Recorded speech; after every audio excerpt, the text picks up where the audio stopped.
Ito nga po yung mga sinasabi po nila na hindi mo po mapiplease ang mga tao.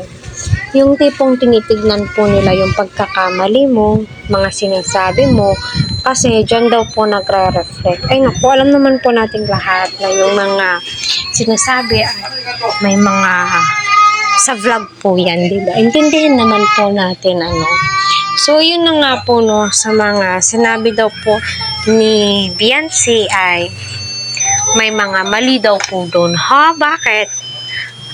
So, kung ayaw po ninyo, pwede naman pong umalis, diba? Di naman po namimilit ang Team EDSI, sa mga maka-EDSI lamang po ito, So, si Beyonce ay nabash nga po, dahil nga po sa mga sinabi daw po niya.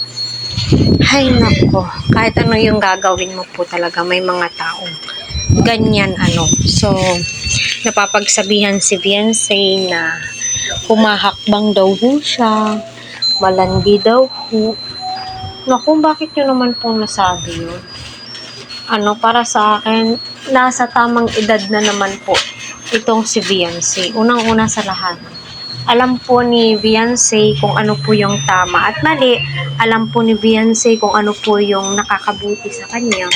Diba? Kaya, yung mga basher na yan, normal lang po yan. Di naman po yan mapiplease. At bakit naman po ipiplease po natin, diba? May kanya-kanya naman po tayong pag-iisip, pag-uunawa. Kaya, antay-antay na lamang po tayo ng perfect. Kung sa palagay po natin, ngayon na po yung perfect time, why not, diba? Pakiba nila?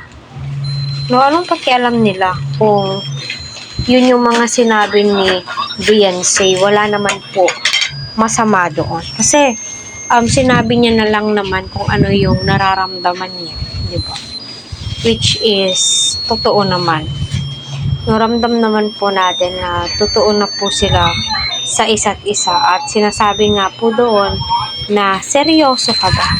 Which is, ramdam po natin na seryoso din po si Beyonce. Kaya, huwag po tayong magsasabi o magsasalita ng ikakasama ng isang Beyonce. At nako, sa mga basher dyan, kung ano po yung mga napapansin nyo kay Beyonce na sinasabi nyo ganito na siya na yung humahakbang, siya na po yung dumidiskarte kay Edo. Di nyo alam yung mga conversation nila. Kaya nga, sinabi ni Edo na bakit? Pwede na ba? Kasi sabi nga doon na ayaw na daw po ni Beyonce ng love team. So, ayun medyo napatanong nga po itong si Edo. So, totoo nga ba? Ramdam nyo na nga ba? Totoo nga bang script lang ang lahat? Para sa akin, di na po yan script.